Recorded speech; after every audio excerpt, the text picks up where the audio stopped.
The day the tornado hit, I was at work, my mind buried in mundane tasks, unaware of the chaos brewing at home.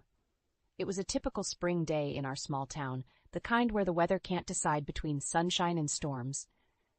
When my phone rang, displaying my neighbor's number, I felt a spike of unease. "Emily, you need to come home now," her voice trembled. "It's your house, the tornado." My heart sank.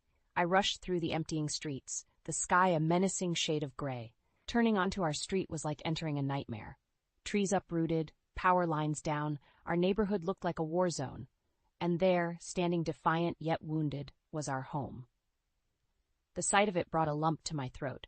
Windows shattered, the roof partially torn off, our beloved home was a shell of its former self.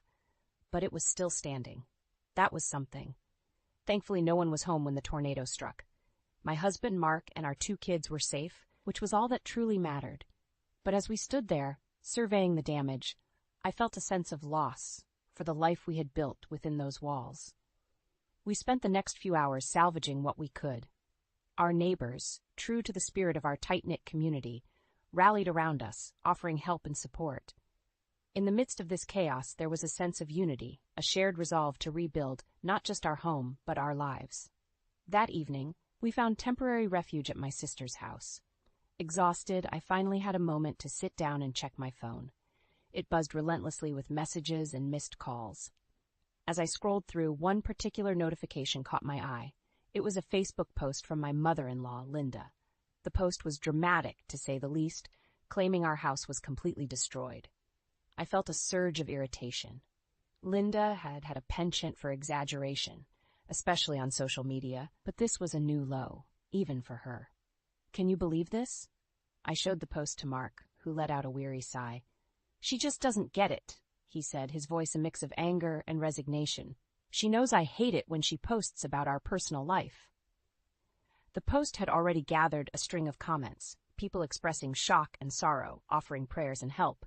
It was a kind gesture from the community, but based on false pretenses. I wanted to correct the post, to set the record straight, but Mark placed a hand on my shoulder. "Let's just deal with it tomorrow," he said. "We've got enough on our plate right now." He was right, of course.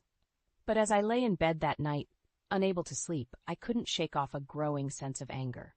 Linda's actions, though perhaps well-intentioned, had crossed a line, and I was determined to make her understand that. The morning light did little to ease the heaviness in my heart. As I scrolled through the endless messages on my phone, Linda's post from last night glared back at me, a stark reminder of the unwanted drama unfolding alongside our real crisis. Sitting at the kitchen table with a cup of coffee, I pondered my next move. Mark, ever the peacemaker, suggested letting it go, focusing on our immediate needs instead. But the more I thought about it, the more Linda's actions bothered me. It wasn't just about the post. It was about respect, privacy, and understanding boundaries. I decided to call Linda, hoping a direct conversation might resolve the issue. The phone rang, and after a couple of tones, her cheerful voice filled the line. "Emily, darling, how are you holding up? I've been so worried." "Linda, we need to talk about your Facebook post," I said, cutting to the chase. There was a pause on the other end. "Oh, that," she replied, her tone shifting. "I was just trying to let our friends and family know what happened. Gather some support for you all." I took a deep breath, trying to keep my frustration in check. "Linda, our house wasn't destroyed. It's badly damaged, yes, but your post is misleading, and Mark specifically dislikes personal matters being shared on social media." There was another pause, longer this time. "Well, I didn't mean any harm," she said defensively. "I just wanted to help." I softened my tone. "I appreciate that, Linda, but this isn't the way. Can you please correct the post? People are worried unnecessarily." There was a reluctant murmur of agreement from her before we ended the call. I felt a small victory, but the irritation lingered. I couldn't shake off the feeling that Linda's actions were more about garnering attention for herself than genuinely helping us. The rest of the day was a blur of phone calls and arrangements, insurance agents, contractors, family members offering help. In the midst of it all, I kept thinking about Linda and the impact of her thoughtlessness. It was a small part of a much larger problem, but it felt symbolic of the lack of understanding and respect that had always tinged our relationship. That evening, as we gathered at my sister's house for a makeshift dinner, the conversation inevitably turned to the Facebook fiasco. My sister, always the outspoken one, didn't mince words. "You should give her a taste of her own medicine," she said, half joking. "See how she likes it when her personal business is all over the internet." Her words, meant in jest, sparked an idea in my mind. A plan began to form, one that would teach Linda a lesson in a way she wouldn't expect. It was risky, potentially petty, but at that moment, it felt like the perfect response to an ongoing problem. The next day dawned with a sense of purpose for me. As I surveyed the damage to our home once more, I couldn't help but think about the unnecessary chaos Linda's post had caused. The more I reflected on it, the more it felt like a symptom of a much larger issue in our relationship with her. She often overstepped boundaries without considering the consequences, and this time I was determined to make her realize the impact of her actions. Meanwhile, the ripple effect of Linda's exaggerated post continued. Mark's aunt, who had taken the post at face value, had shared her own version of the story, further distorting the truth. This led to a cascade of concerned calls and messages, adding to our already overwhelming situation. Mark, seeing the stress it was causing, finally agreed that something needed to be done. "I just don't understand why she always has to make things about her," he said, frustration evident in his voice. As we sat in the living room of my sister's house, surrounded by a few salvaged belongings, the reality of our situation hit me. We were in the middle of a crisis, yet part of our energy was being drained by a needless social media drama. That evening, I started to put my plan into action. It was simple, yet effective. I would give Linda a taste of her own medicine by sharing a post about her on Facebook. But not just any post. It would be a carefully crafted story, exaggerated just enough to make a point, yet harmless enough not to cause real damage. I spent some time composing the post, ensuring it was just right. "Feeling grateful for Linda," I began, "who bravely saved a stray cat during the storm and is now nursing it back to health at home." It was a complete fabrication, of course, but plausible enough to be believed. I hesitated for a moment before hitting post. This was not my usual style, but desperate times called for desperate measures. I thought about the stress her post had caused us, and with a mix of apprehension and determination, I shared the story. Within minutes, the post started to gain traction. Comments poured in, praising Linda's heroism and kindness. I watched as the notifications flooded in, a part of me feeling guilty for stooping to her level, yet another part feeling a sense of vindication. The following day, Linda called, flustered and overwhelmed by the attention the post had garnered.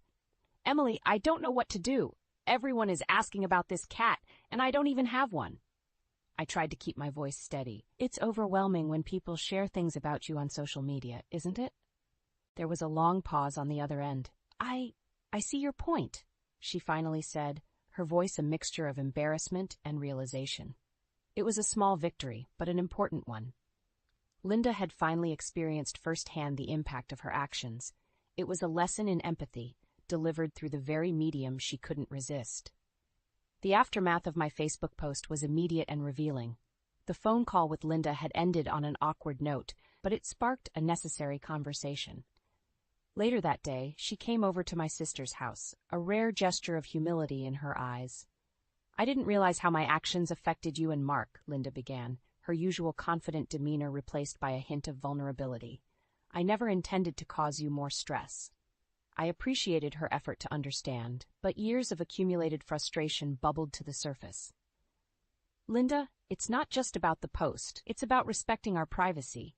Mark has told you many times he doesn't like personal things shared on social media." Linda nodded, looking genuinely remorseful. "I guess I got carried away with wanting to be a part of everything. I didn't think about the consequences." The conversation that followed was long overdue. We talked about boundaries, respect, and the importance of communication.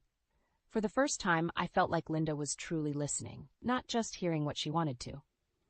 Mark joined us, and together, we began to untangle the complicated web of our family dynamics. It was a difficult conversation, filled with moments of tension and relief, but it was necessary, a step towards understanding and healing. As Linda left, she turned to me. Thank you for the eye-opener, Emily. I promise to be more thoughtful in the future. The confrontation had been cathartic, but it left me with mixed feelings. My plan had worked, but I couldn't shake off the guilt of using deception, even if it was for a good cause. The next few days were a whirlwind of activity. We began the arduous process of repairing our home, buoyed by the support of our community. The initial shock had worn off, replaced by a sense of purpose and determination. In the midst of the chaos, I often found myself reflecting on the confrontation with Linda. It had been a turning point, not just in our relationship with her, but in how I viewed conflicts and resolutions. I realized that sometimes it takes a drastic measure to bring about change, but the real challenge lies in handling the consequences with grace and understanding. As we slowly put our home and lives back together, I felt a newfound sense of resilience. The tornado had taken much from us, but it had also given us something unexpected, a chance to rebuild, not just our house, but our relationships and ourselves. In the days following the confrontation with Linda, there was a palpable shift in our family dynamics. The air was clearer, albeit still tinged with the remnants of past grievances. Linda's visits became more considerate, and our conversations more meaningful. Yet a part of me remained wary, unconvinced that old habits could change so quickly. As we navigated through the complexities of rebuilding our home, I found myself mulling over the effectiveness of my little plot. It was a tactic I was not proud of, but it had sparked a necessary change. This realization led me to reflect on the concept of revenge.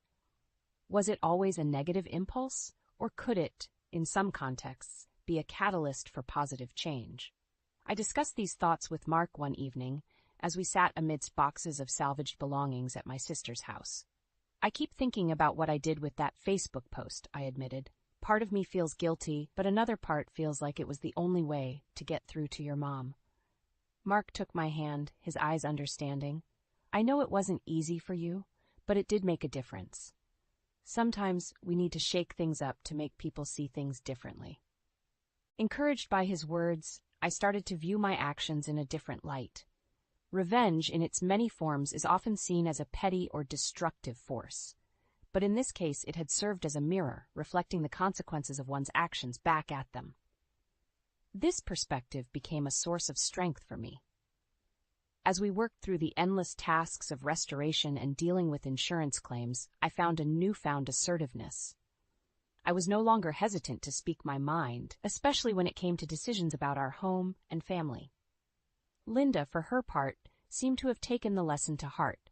Her interactions with us became more thoughtful, and she was noticeably more restrained on social media. It was a small, yet significant change, one that improved the overall atmosphere whenever we gathered as a family. During this period, I also learned the importance of forgiveness. Holding on to anger and resentment was like carrying a heavy burden, that one that I no longer wished to bear. Forgiving Linda did not mean forgetting what had happened, but it allowed me to move forward without the weight of past conflicts. As our home slowly came back to life, so did our spirits. The process of rebuilding was not just about repairing walls and roofs, but about mending relationships and redefining boundaries. The storm had brought destruction, but in its wake it left room for growth and renewal. The reconstruction of our home progressed steadily, a tangible symbol of our family's resilience. With each repaired wall and repainted room, I felt a sense of accomplishment and hope.